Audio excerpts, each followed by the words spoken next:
Hey, it's Kyle here, and I'm very excited for the review I'm going to do today. It almost feels like something I've been preparing my entire life to do, so I'm very excited about it.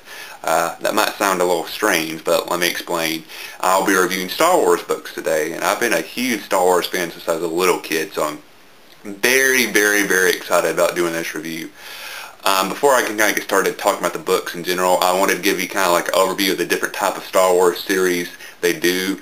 Usually they break them down into different time periods. So there's some series of books that focus on the period before the movies. I kind of refer to those as kind of like prehistory. There's some books that kind of fill in the period in between the movies. So for example, there might be a book between Empire that Strikes Back and Return of the Jedi. Or there might be a book that fill in the time period between the two different series of movies. Then there's a series of books that I mainly read. Now, I will say I've read books from those other time periods, and I do enjoy them, but then books that I really love are the books that come after the Return of the Jedi. I actually counted up before I did this video, and I've read 59 books post-Return of the Jedi. And that's not counting, like, young adult novels I read when I was like 10 to 13 that cover that same time period. There's probably another 12 to 15 of those I read, but just adult novels, I've read 59. So as you can see, I really love Star Wars books. I actually own more than 30. The reason I don't own them all, me and my sister both read the books, and we usually take turns buying them, so she'll buy one, I'll buy one. So she has half the series, I have the other half. One thing I did want to mention, if you were interested in starting the reading series, one thing I like about all the Star Wars books, if you go to your local bookstore, go to the sci-fi section. Usually every bookstore has like an entire bookcase or a bookshelf dedicated just to Star Wars books because there's been so many published. There's always an official like little timeline, so you can see where each book falls in the timeline. So if you want to read a series, it's clear which book is first in the series, so you don't miss one. It gives you what years happens. The Star Wars timelines are broke down to when the first Death Star is destroyed in Star Wars, that is treated as year 0. So it's almost anything before that is way in our world is BC, and everything after that's kind of AD. So there's stuff before the first Death Star and stuff after the first Death Star. This book happens 43 years after the destruction of the first Death Star. This is actually the 4th book in a series they've started called Fate of the Jedi.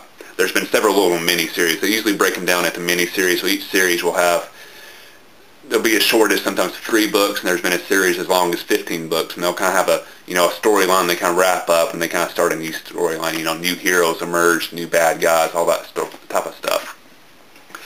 One reason I wanted to kind of say why I love Star Wars books so much is the way that George Lucas and his company oversees the Star Wars universe.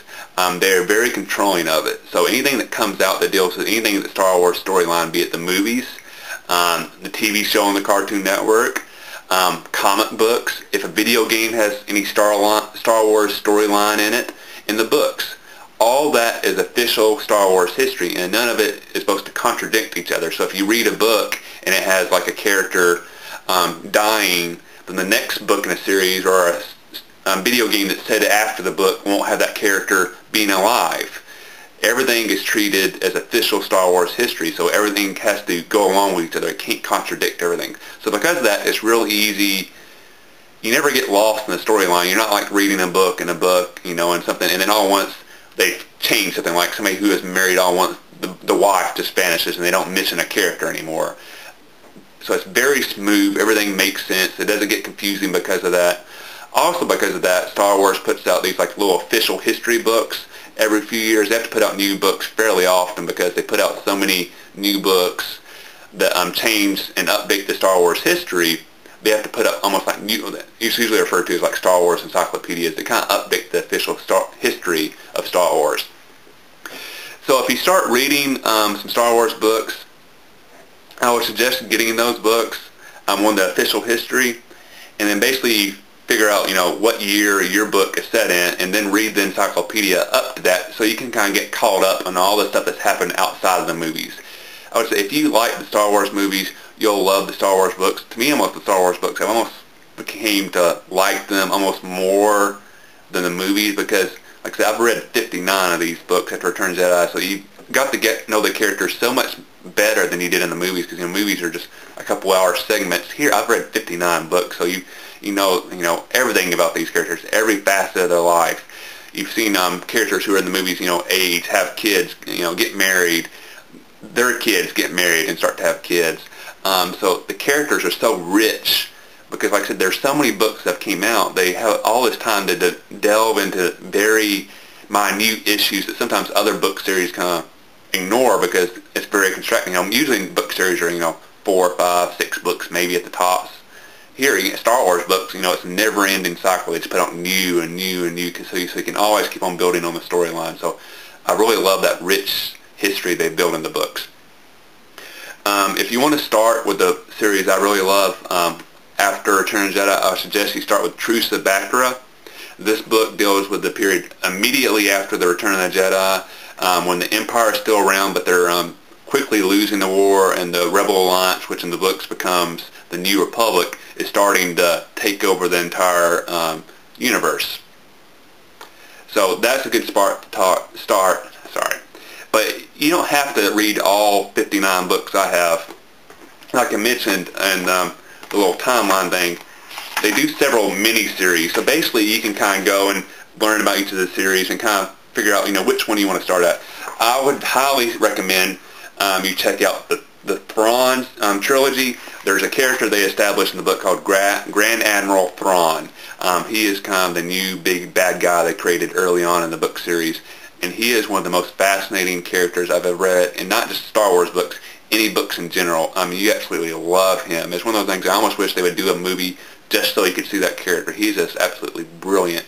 So definitely make sure you check out the Thrawn trilogy. But if you have the time, start where I did at Truce of Baccarat and work your way up to this book, or you can start out newer. Like I said, just get one of those Star Wars official histories to kind of update you on what's happened before the book you start reading. I will mention too, if you're younger and you want to read some like youth novels, there is a Young Jedi Knight series. This was published in the early 1990s, and it kind of covers some kids who are going to a Jedi Academy and all the adventures they get in. So I almost think of kind of like Harry Potter, except instead of wizards, you're dealing with Jedi. So it's young kids getting into adventures, building relationships, growing up. So they're really good.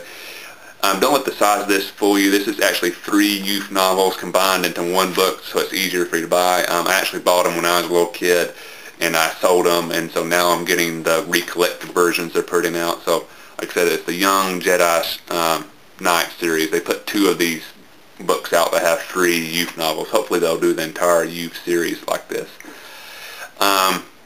Like I said, love Star Wars books. I highly recommend you get them. If you decide you would like to start reading Star Wars books, but you're not sure where to start, feel free to message me, ask me any questions you have. I'll be glad to talk to you about it. Trust me, I'll be glad to talk about Star Wars books nonstop if you want to. So highly, highly encourage you to go check out a Star Wars book. They're great reads. I think you'll love it. If you hate it, I apologize, but I think you'll love it. So go get a Star Wars book. Enjoy it, and may the Force be with you.